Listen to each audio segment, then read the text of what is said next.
네, 평론가 조우석입니다.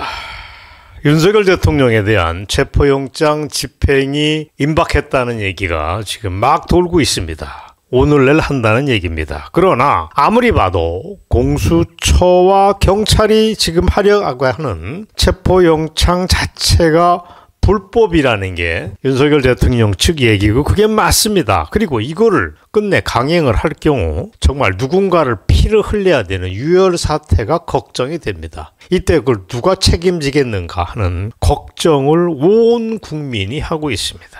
이런 와중에 변수가 생겼습니다. 재수없게 생긴 판사 출신 공수처장 오동훈 얘기입니다. 요즘 윤통을 체포한해 만회하고 맨 앞줄에서 날뛰던 그 오동훈이가 끝내 국가반란 및 내란 사범으로 몰렸습니다. 그래서 검찰의 수사를 받게 됐다고 하는 희소식입니다. 우리한테는 희소식이 맞습니다. 사표 규정이다 하는 얘기가 저절로 떠오르는 대목입니다. 다름 아닌 김태우 전 강서구청장이 발빠르게 그 오동훈을 형법상 내란과 군 형법상 반란 혐의로 고발을 해버렸습니다. 그 결과 자신이 고발당한 사건이, 김태우가 고발한 그 사건이 서울중앙지검의 김도희 검사실로 배당됐다는 연락을, 문자 메시지를 아예 받았습니다. 보통 이렇게 되면 이 문자 메시지가 오는 게 정석입니다. 자, 이게 중앙지검으로부터 받은 사건 관련 문자 메시지입니다. 귀하께서 고발한 사건이 김도희 검사실에 배당이 됐다라고 써 있습니다. 그야말로 쾌재를 부르지 않을 수가 없습니다. 자, 이렇게 되면 어떻게 되냐면 검찰은 오동훈이 공수처 수사관과 우동수 국수본 본부장을 포함한 경찰관 80명을 동원해서 현직 국가 수반에 대한 불법 체포 및 수색에 착수했던 행위가 국가 반란 행위다. 그 혐의를 가지고 차곡차곡 수사가 진행되게 됩니다. 우리들이 느꼈던 당혹감, 분노를 검찰이 파헤친다는 얘기입니다. 자, 그럼 이게 오동훈이에 대한, 공수처장 오동훈이에 대한 고발의 전부냐? 아닙니다. 하나 더 있습니다. 그와 별도로 그 직전에 윤석열 대통령 측이 오동훈과 우종수 등 11명을 특수공무집행 방해 치상 등의 혐의로 검찰에 별도로 고발을 했습니다. 그래서 이 사건을 검찰은 서울중앙지검 공공수사 3부 부장검사 김태훈에게 별도로 배당을 한 바 있습니다. 결국 이 두 사건은 하나의 사건입니다. 그래서 병합돼야 될 듯 싶은데 어쨌든 이게 변수가 될 것 같다고 하는 얘기를 우선 전달해 드립니다. 자, 이렇게 되면 장기적으로 무슨 일이 벌어지느냐. 당장 임박한 체포영장 집행이 어떻게 될지는 조금 지켜봐야 되겠지만 윤석열 대통령에 대한 체포 시도에 살짝 브레이크가 걸리는 효과는 분명히 있습니다.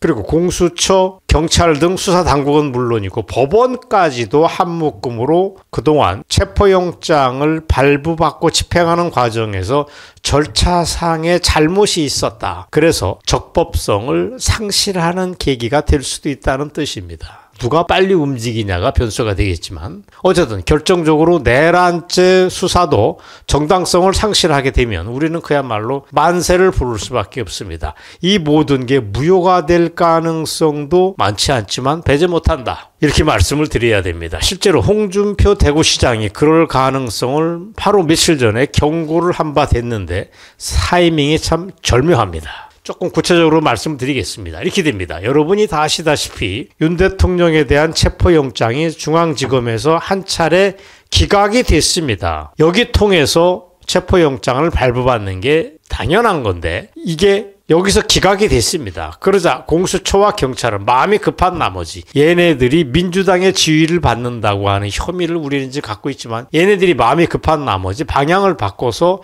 이른바 법관 쇼핑에 나섰습니다. 그래서 좌빨 성향이 농후한 서부지법으로 찾아갑니다. 그래서 그 내에서 우리법 연구회 출신 소속의 특정 법관에게 체포영장을 끝내 재청구하고 받아냅니다. 그래서 여기까지 왔습니다. 자, 이렇게 되면 공수처장 오동훈과 그 서부지법의 좌빨 판사뿐만이 아니라 민주당과 내통을 했다는 혐의를 받는 국수본부장 등 모두 적법성을 잃은 건 물론이고 중대한 범죄를 저질러 왔다는 얘기가 되고 맙니다. 만약에 중앙지법의 청구에서 기각이 되었는데 체포영장이 그 사실을 몰래 숨기고 여기서 빠꾸 맞자 엉뚱한 서부지법에 별도로 청구해서 오케이를 받아냈다면 이게 애들 장난 아닙니까? 사법국정농단이 될 수밖에 없습니다. 어쨌거나 이게 밝혀지고 문제가 되고 적법성에 하자가 있다는 게 드러나면서 모든 게 뒤집히는 결과가 올 수 있습니다. 아니면 검찰 수사가 이 오동훈에 대한 검찰 수사가 속도를 낼 경우 공수처와 경찰의 윤통 체포 작전에 중대한 차질이 올 수밖에 없습니다.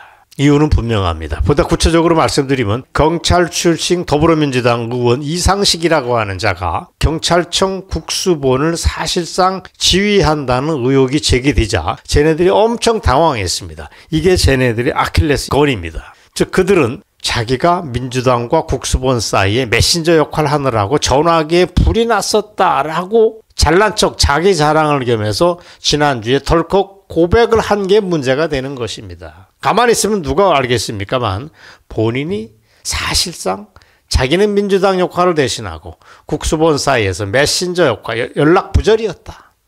자기가 사실상 지휘했다. 그 스스로 화근을 자초를 했습니다. 자, 이게 바로 그가 덜컥 올렸다가 지운 SNS 내용입니다. 경찰 병력 지휘를 민주당이 사실상 했다. 아니면 민주당과 경찰 사이에 내통이 있었다고 하는 자백을 자기 입으로 했다는 얘기입니다. 이게 뭐냐면 우정수 본부장이 민주당의 영향력 아래 경찰 병력을 불법적으로 동원했다. 그래서 대통령에 대한 체포작전에 가담했다라고 하는 얘기에 다름 아니게 됩니다. 자, 이 얘기를 좀 다른 각도에서 말씀드릴까요?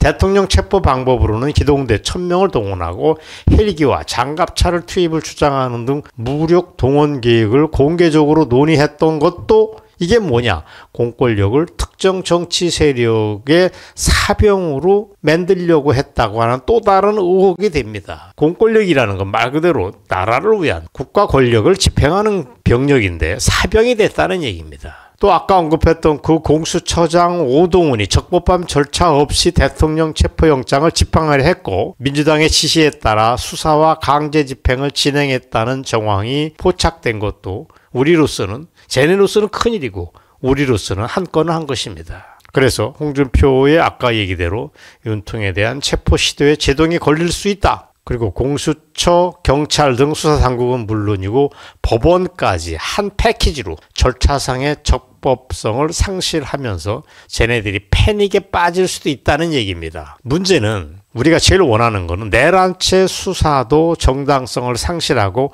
모든 게 무효가 될 가능성인데 정말 문제는 언론이 우리를 좀 도와주면 됩니다. 문제는 조중동 이런 문제에 대해서 거의 보도를 하지 않거나 엉뚱하게 헛소리를 하고 있습니다. 그래서 변수가 됩니다. 어쨌거나 지금 우리의 초미의 관심은 제2차 체포영장 집행입니다. 그게 어떻게 될까? 좀 기다려 봐야 됩니다. 어쨌거나 한남동 일대에 지금 긴장이 아연 조성이 되고 있습니다. 그래서 경호처하고 공수처 사이에 힘거리기가 임박했다, 첨예화될 것이다 라고 누구나 얘기를 하고 있습니다. 자, 그럼에도 불구하고 이 혼란스러운 과정에 한 가닥 희망은 있습니다. 지금 민심의 대전환이 이루어지고 있다고 하는 점입니다.